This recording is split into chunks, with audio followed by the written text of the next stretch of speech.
Welcome to the Industry Insider, brought to you by PromoCorner. Each week, promotional product professionals Meg Erber, Jeff Franklin, and Stephen McFadden, along with special guests, will discuss industry news, trends, and events with a focus on educating the promotional products industry.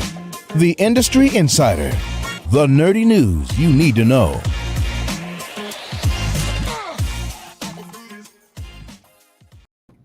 Welcome back to another episode of the Industry Insider, your promotional products podcast, where you can get all the nerdy news you need to know about. My name is Jeff Franklin. I'm the National Accounts Manager with Headwear USA, and I'm joined today by three other lovely folks. But of course, before we get to them, we've got to tell you about our good sponsors today.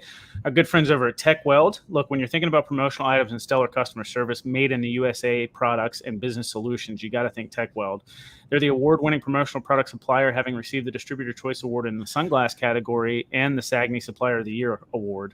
You got to go check them out, techweld.com, and find the customer service you deserve and the products that you need. Think TechWeld. And since I mentioned those sunglasses, again, they were the winner of the Distributor Choice Award for sunglasses. They won 2021 Distributor Choice Award in the sunglass category. They've got many SKUs that are FDA compliant and offer UVA and UVB protection. Look, we're in the middle of summer, so why not talk about sunglasses right now?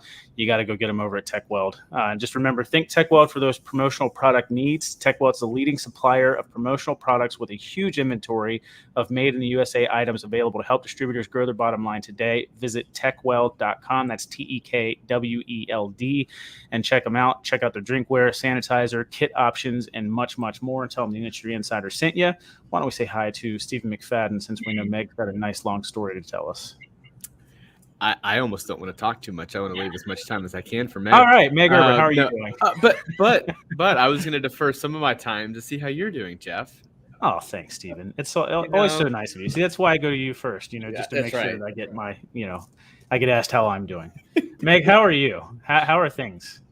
So you're alive. So I that's am good. alive, and as we all know, as our listeners know, a summer vacation does not go by where I do not have a near-death experience, I guess.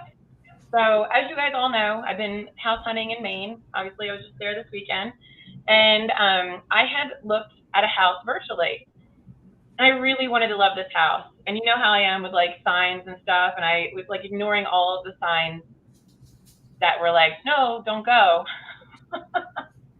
So very long story short, I decided to go camping because I really wanted to get a feel of this area, right on a lake and mountains. I wanted to get a feel, the locals.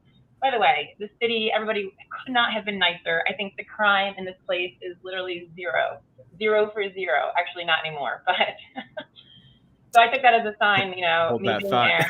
And then this happening was definitely a sign, not to mention some weird serial killer kid that lived there. Anyway, long story short, I was in a meeting at 4:11. I decided to leave. I wasn't driving. I had my Zoom in, my earbuds in, and while we were leaving this place, the camping area, some man was corralling children and basically hurdling them into an office with guns, and there was some crazy stuff going down. The police showed up as we were like going to look at this house, didn't even realize it. We couldn't even get back in. It was on lockdown till like 10 or 11. I sweet talked the sheriff into letting us in. I'm like, listen, I have been driving since 5 a.m. Like all my stuff's in here. I can't even go somewhere else. Like everything's in there. So very long story short, the man did end up passing away. He was killed by a police officer, but it was because he came out still holding the gun, counted down. So I'm always talking about those signs, but literally the campground that we were going to choose would have been right there. And if I could see the playground, I would have allowed Adeline to walk there. It was feet away. So all these children that were on the playground at that time witnessed all this. They were pushed into the office. They were snuck out a back window. Extremely terrifying. So yeah, that almost happened to us. And so anyway, we left at 4:11. It had happened between 4:11 and 4:15. Like I'm shaking just thinking about it. So we didn't really know the details until later on that evening. A creepy kid had walked up to our campsite in the middle of the night and was telling us about all this stuff. And then the little girls we met the next day who were in that office. So yeah, not a really funny topic, but definitely very terrifying being that close to it. And the news has not really reported what happened. I mean, I sent that article over, so I don't know. But it seems like I was not supposed to buy that house. Moving. So I didn't not moving to that probably house. Not okay. Hard no. So we did go to Activewear, but it was really beautiful there. I love it. I love Maine. So you'll jump out of an airplane and jump off of a skyscraper, but it's camping that nearly does you in. I know. That's good to know. Yeah, it's been a couple of fun weeks that you guys have missed. You know, I did do that with Rachel Levin, and we went up to the wedding and did a bunch of stuff. But yeah, almost died. Yeah. So. Oh, don't feel too bad. I'm glad you didn't. I'm glad you didn't, and I'm glad you're here. Yeah. And I had my own fun over the last week, Meg. I was on vacation, so yeah, I saw. Very jealous. Life is good. Well, look, we are joined by a very special guest. We're getting late into the conversation at this point, but wanted to let Meg elaborate on that story. Thought it was pretty entertaining. But joined by a special guest, Lance Stier with NC Customs, to talk about mergers and acquisitions and sort of his take on things. But Lance, it is customary for us to give our special guest a good 3 to 4 minutes to introduce yourself. Tell us maybe how you got started in the promotional products industry and what you've been up to since. So take it away, sir. How are you? Sure. Well, Jeff, Meg, and Steve, thanks for having me. And Meg, that was a father of 3 children. That was a pretty impactful story. And I'm sorry you had to go through that. So a little bit about me. So Nassau Candy is a family business. I am CEO of our subsidiary, NC Custom. So NC Custom is a business that we started 11 or 12 years ago. Initially, it was founded as a business that we acquired the first business, Chocolate in 2010. The reason we got involved actually in the business was, as I mentioned to Meg earlier this week, my background was in investment banking and private equity business, and so I was attracted to this category for a variety of reasons. I thought it was an interesting business. I thought the long-term growth of the business was an interesting one. There were certain dynamics in the industry around consolidation and other things around technology and other sort of touch points that made the industry an attractive place to invest capital where you can create differentiated businesses. So we thought it was a really interesting one. The other thing that we thought was super interesting was in 2009 or so, the last recession, our Nassau Candy business principally has a food business and a promotional products, food business and confectionery business. In the food and confectionery business, those businesses are recession resistant. People in the confectionery business will eat candy in soft economic times as well as in better economic times, and you'll see that over the long haul. In the gourmet foods business, folks, rather than dining away from home, we're dining at home. So, for example, rather than going out to a casual dining restaurant and sort of feeding your family for $100, you were going at home and you're buying a good quality pasta with a good quality pasta sauce, and that made dinner for your family maybe $25. And we happen to be very strong in the gourmet foods business. So we had this great business in the candy and food business, and then we had this other. Given my investment background, we saw this opportunity to invest in a category that we thought had really good underpinnings, but at that time was actually softer than our other parts of our business. So an interesting time to invest. But the dynamics were good. And then the other part that was super, super interesting and super important to us is we're all about partnerships. So Nassau Candy is built up as a series of partnerships. In each one of our businesses, we have divisional presidents who work with us who are really our business partners. And so NC Custom started out as a partnership with David Miller, with whom we have now a 12-year relationship, and we bought the initial business Chocolate in partnership with David, which was David's family business. And then subsequent to that, we've done a number of acquisitions, 10 total, in the promotional products market, as well as other markets where short run or custom printed products exist.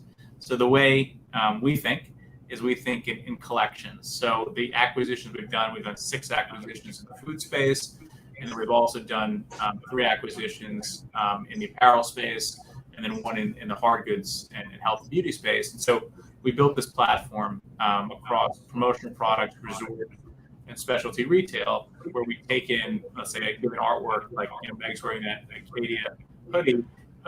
We in our resort business, the way we go to market is we'll take in a piece of artwork and we'll lay that up across a hoodie, a water bottle, a confectionery item, etc., all with the Acadia branding. And that's kind of how our minds work. We think in collection, and that's how our promotional product business is built. That's how our resort business is built, and our special retail business is built. Yeah, and we wanted to bring you on because you guys just recently acquired Fresh Beginnings. But before we get into that, I did want to bring up one comment here real quick and really commend Brandon on his sweet recall of Steven's college education. Getting Steven's crime background going again. Steven, you went to school for like criminal justice or something, right? Yeah, I did criminology for 3 semesters because I was on my path to become James Bond. There you go. So sweet recall, Brandon. Yeah. Sweet recall. So, Lance, all right. Wait, I have a question for you. Sorry, go ahead, from being outside of the promotional product industry, what is so appealing about our industry that makes everyone want to acquire, pull this together and kind of have different hands in different aspects, hard goods, food, soft goods, all of it? Like, what makes our industry so appealing? Is it the people? Because I get that. Yeah, it's definitely the people on this phone call. That is the reason. Everyone wants to work with you guys. Yeah. I'll tell you the classic private equity training is you look for fragmented markets, which is what promotional product historically was, on both the supplier side and the distributor side.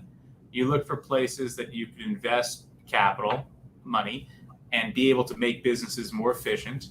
I.e. technology, systems, and then also you look at businesses where if you invest capital, maybe in quality and other areas, personnel, you can then create businesses that can be scaled, into larger platforms. That's kind of the guts of the whole thing. And then the other thing that's interesting about this industry is the core reason promotional products exist is when you look at, a cost per impression of a promo product versus other things, and it's an advertising medium, the numbers hold up. So the economics make sense, the sort of the fragmented nature of the industry and the ability to consolidate platforms makes sense. And then the fact that relationships can be sticky, because to your guys' point, this is a people business. Once you build those relationships, those businesses become sticky, then this sort of thing rinses and repeats itself. So that's kind of why, as I said to you guys, when I work with David, the economics made sense, but so much to us about M&A is people, because people make businesses. Businesses just don't exist by themselves. And so that's a really, really, really important thing. Awesome. Go ahead, Jeff, Steven. Yeah. So, following up from that, I was just going to say, because you had mentioned, one of the attractive aspects of acquiring a company is being able to acquire them and then scale them or grow them. What do you think it is that makes those companies not able to do that without being acquired? Is it leadership? Is it, what are some of the things that those companies are struggling with that they need to be acquired in order to be able to scale or grow? Great question, Jeff. I think it really depends upon the size of the business, and we've bought businesses across different sizes. But if you look at like a small or medium-sized company, like Fresh Beginnings is, which is what you referred to earlier, the acquisition we're super excited to announce this week. A business that's a smaller, mid-sized business, the entrepreneur or the general manager who runs that business is wearing so many hats, right? So he or she is responsible for manufacturing, sales, product development, payroll, AP, AR, all those hats, right? One of the keys to M&A, mergers and acquisitions, particularly in small-sized businesses like this, is freeing up that entrepreneur to focus on his or her passion. So if that person's passion is sales, we now can provide the other tools, the other resources that will let them go out and pursue that passion. Maybe that entrepreneur's research passion is product development. All they want to do is create, amazing products all day long. Well, by working with a company like ours, we have the resources that we can say, don't worry about, worrying about whether, collections or AP or the other stuff. So I think one of the keys here is freeing up that entrepreneur to focus on his or her passion. And I think the other thing is a lot of times entrepreneurs have to make a decision, especially if you're running a business, let's say that's, I don't know, $10 million and under or something like that. They'll have to make a decision of, do I invest in the next piece of equipment, or do I take this money out to feed my lifestyle? And there's always that pull. And so I think one of the other keys here is you free up entrepreneurs to think about capital in a different way, rather than deciding, am I going to do something personally versus the business? We sort of take that off the table and we say, guys, gals, let's focus on running this business. Let's focus on what's best for this business. And I think those are sort of the keys that we've seen. And that really holds true for businesses of many sizes, but particularly a lot of the business within the promotional products business, that's been true. I think it's a really wonderful perspective, just because most of the time I think mergers and acquisitions are kind of looked at negatively. So I think hearing it from your perspective and hearing that answer really kind of sheds a different light on it. Go ahead, Stephen. Yeah, I was going to echo that. I've been blessed to be around some pretty successful entrepreneurs, and several of them have been acquired with VC or some sort of investment groups or some sort of acquisition. And they said their biggest takeaway was direction. And like, they've got all these ideas and they've got whiteboards and stuff, and they had someone be able to come in and circle one and say, okay, this is the path. Like, you've got all these great ideas, but let me help guide you to get the strongest, most growth and most successful direction in the company. So but that was a unique perspective. Stephen, one thing to comment on what you just shared, there's a difference between joining a strategic like us and joining a private equity or a venture capital firm. So a private equity or venture capital firm, they're kind of on a time clock. Yeah. And so what happens is, and I was the investor. So you invest your capital day one, whatever that day one is, and then you're basically measured by how quickly you can return that capital to your investors and realize the return on that capital. Sure. So you're on the timeline. With that'll do good things and bad things. The good thing about that is you'll be hyper focused and you'll probably turbocharge growth. The downside is you may sacrifice short-term things in the expense of trying to get a return, on investment. We think a little bit differently. We're more taking a long-term approach. And so we're sitting down with that entrepreneur or those people, and we're sort of helping them do all those filtering things like you said. But we're also saying, hey guys, if this takes, X amount of time to build this, what would that, you always ask the entrepreneur, what would your dream catalog look like? If you could have anything in this catalog, what would be in that catalog? And we're literally going through this exercise right now with Fresh Beginnings. And we take a much longer term approach. I think it's just an important distinction. Hey, I did want to ask, you mentioned that you had, to date, you said 10 total acquisitions. In the promo space. Okay. 20 overall. What delineates integrating a company versus adding them as their own brand? Because, I see a lot of acquisitions in our space and they just become, kind of conglomerate companies where they still have all these standalone brands. And then I've seen some acquisitions where they acquire, but they stay the same company, but they just have other resources underneath them, right? Whether it be their processes or their factories or their manufacturing space. So I noticed you guys have a few that you feature as brands and some that are probably behind the scenes. So how do you delineate those? No, it's a really, really, really great question. I think, at the end of the day, it comes down to brand equity, but I don't think there's a one-size-fits-all model. So, for example, Taylor & Graham is a smaller company, but we kept that brand going in Canada because Taylor & Graham was really well identified in the Canadian market as a strong Canadian brand, and the Canadian market is super loyal to a Canadian based company. So, and frankly, we have a team up there and all that good stuff. So that in that case. In other cases, there are other brands that we've been able to sort of fold in to the platform, potentially where we thought that our brand may have been stronger in certain cases than others, or more recognizable. Because ultimately, distributors are not going to remember, 50 names. You've got to simplify it at a certain point. And so, we've tried to make it as simple as we can, but still keep sort of the hallmarks or the different verticals. So the way we've kind of set it up is our food and confectionery business is Chocolate Inn. Our hard goods, health and beauty business is Lanco, and our apparel and collections business is ACE, and those are kind of the pillars that we're building around. Yeah, that's kind of how we're doing. And then we will integrate certain brands as partner brands. So, for example, Fresh Beginnings is going to live under the Chocolate Inn brand, is be part of Chocolate Inn, but Fresh Beginnings is going to be a product line within Chocolate Inn. So what's next, Lance? What's on the horizon? I feel like you're really putting together this amazing, well-oiled machine. Kitting has been so big since right before COVID. You guys are excelling at that. What's next for NC Customs, if you can say? And if you can't, we got you. We won't tell you. What's next? Next is successfully integrating Fresh Beginnings. We're early days in the acquisition. We're super duper excited about this. When I think about the Fresh Beginnings business, what attracts me to this business is I think the cookie business, specifically the fresh made cookie business, is a special business, and the fresh made baked business is a special business.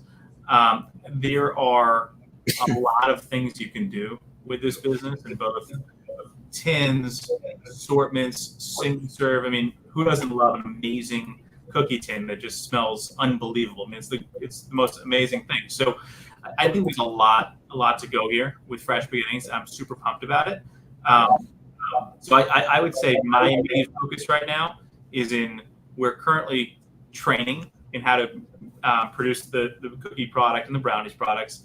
And then ultimately, you're going to see us taking that really great product once we've nailed it, and then developing other variations. So, for example, Fresh Beginnings is very well known for having, what I would call classic cookies: chocolate chip cookie, oatmeal raisin cookie, sugar cookie.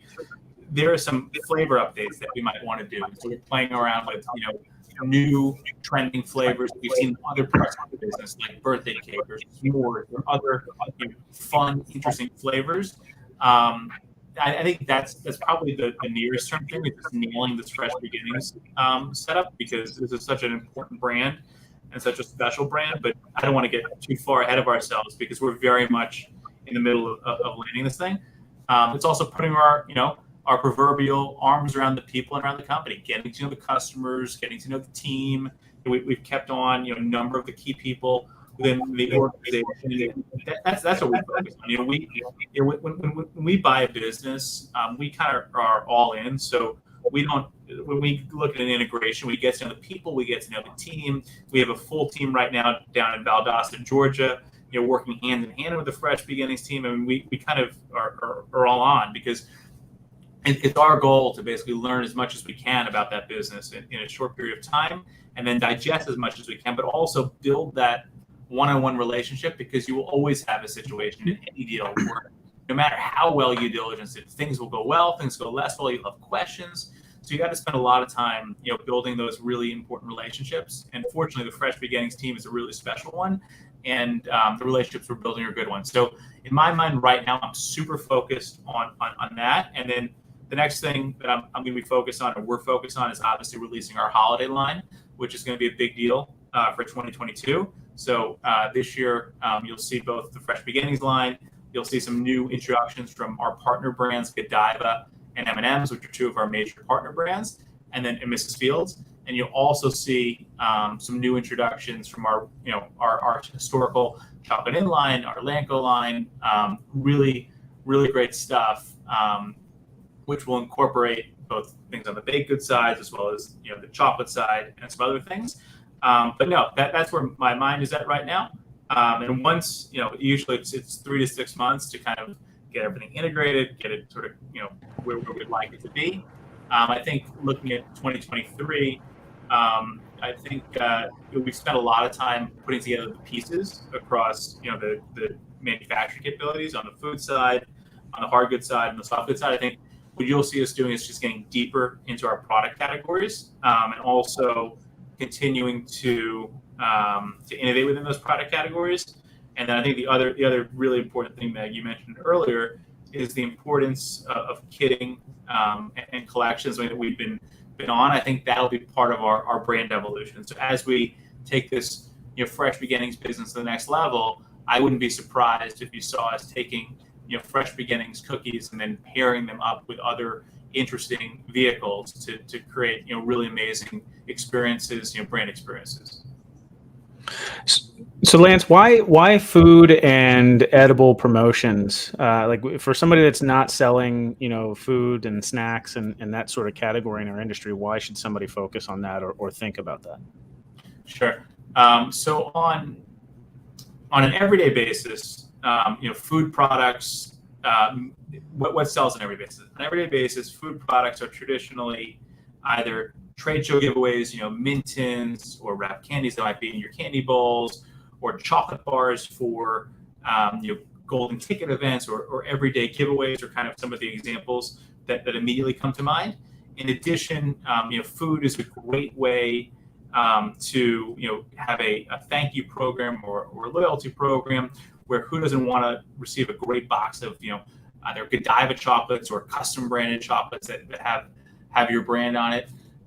During the summertime, food is great in coolers. So imagine what's more fun than receiving, is it fun to receive a cooler bag empty, or is it fun to receive a cooler bag with great snacks that you can enjoy on the beach? So the way we think is we think in both items and then we think in collections. So if we take a cooler bag, for example, having a great wine tumbler in it, but then pairing it with a margarita mix and other things like that, create an amazing sort of experience.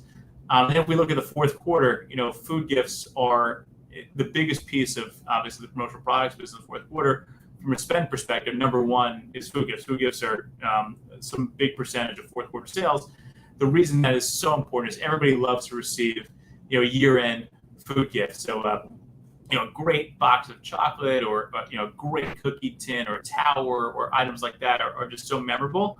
And who doesn't love things that taste great? So I think that to me is the key in the food business. And I think the other big key in the food business is when you think about food items, I think it's important to think about how they incorporate into other top sellers. So we think about cooler bags plus food items to make a great experience, or a barbecue set, or a mug with something like a hot chocolate or something like that. So I think we should think about food items as a standalone, but we also should think about food items integrating them into historical best-selling promotional products to give that little bit extra.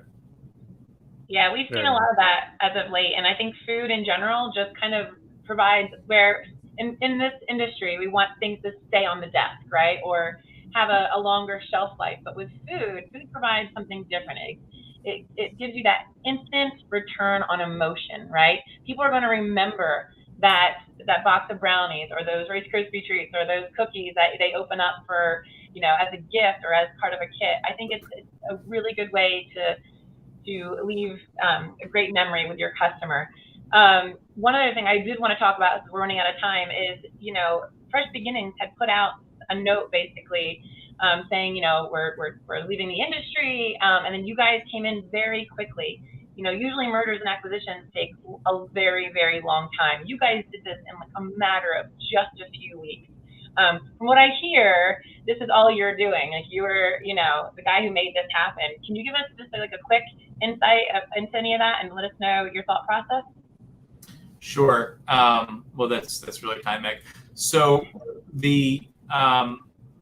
this is a business we had built a relationship with over a number of years. We first got involved in the promo business. We'd reach out to, all the businesses that are active in the food space, and Fresh Beginnings happened to be one of them. And I built a relationship with Debbie Tubbs, who's the general manager of that business. And, this is why you invest in relationships. So, we see this announcement, and immediately I called up Debbie and I said, Debbie, what's the deal? And she said to me, the business is doing well, everything is good, but our parent company, because the company had been a subsidiary of a larger business, had decided to get out of the bakery business because their principal business was in technology. And I said, Debbie, that's terrible, but I love your business. I love your business. What can we do here? So we had that relationship which let us quickly sort of put the wheels in motion. And and then to your point, fortunately, we've experienced in M&A where we're able to move quickly, and we sort of have a playbook for how to look at businesses, evaluate them, make quick decisions, and then unfortunately, we have a really great team that it's not just me. We have a great team that's been through this before, and so we kind of rallied the troops, and we got together, and we said, this is what we want to do, and then we sort of immediately sprung into action. So there's the M&A piece, right? You can buy anything. Like you could say, hey, I want to spend money to buy something, but actually doing it the right way, learning the business, getting to know the people, and sort of doing it requires a really, really great team. And our team is a special one.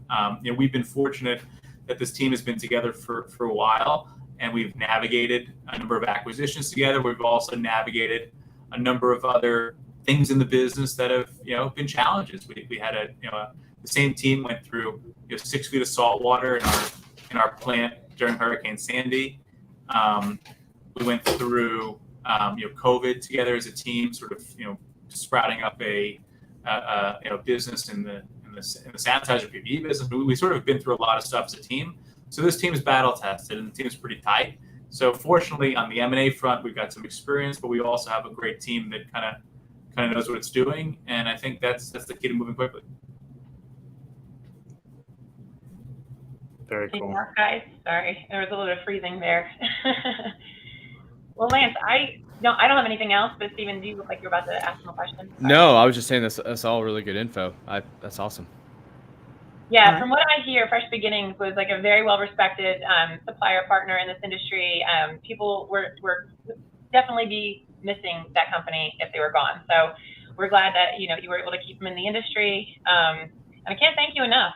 I know that NC Custom is exhibiting at ASI Chicago today, and I think Mr. Miller had suggested people come by and do some taste testing. So if you are at ASI Chicago, definitely stop by their booth. But yeah, thank you so much for coming on today. This was very interesting hearing your perspective, and it's always good for our industry because a lot of times people just hear that word and it's an automatic dirty word. People have been, we talked about, it's all about keeping that morale up, and it seems like you guys are doing a really good job going in there, learning the product, learning the processes, and building those relationships. Because at the end of the day, that all you have in this industry is your reputation and the relationships that you've built to continue your business. You're evolving, you're adapting, and you're moving forward. So thank you for all of that, for being a pioneer in this industry for that. Sure thing. No, thanks, Megan. I think one of the things you mentioned is how much distributors love the Fresh Beginnings business. It was amazing, sort of the receptivity that we got to this transaction. But we love the product to begin with as well. And they have an amazing chocolate chip cookie, fresh baked. And to your point, Meg, those will be on sample at booth 905. So David has them, and he's very excited because I just got a text from him with a booth picture. So we're excited for people to sample them. Awesome. Very cool. Wish I was there. Yeah.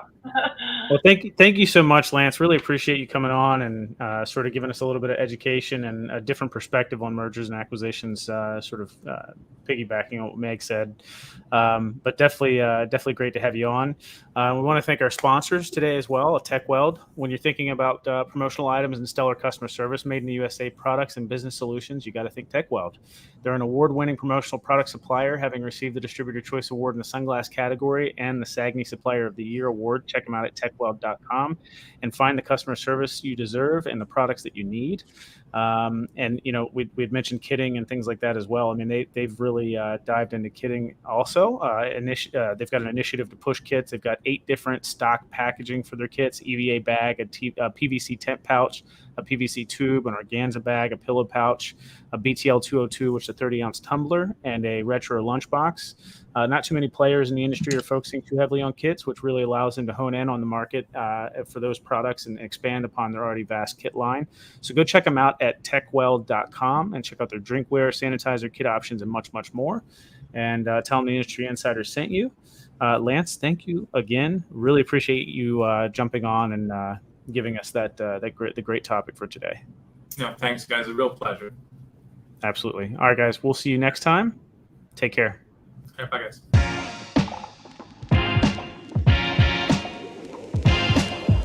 Thank you for listening to this week's episode of Promo Corner's Industry Insider. For more great content from industry thought leaders, including podcasts, blogs, and videos, visit promocorner.com.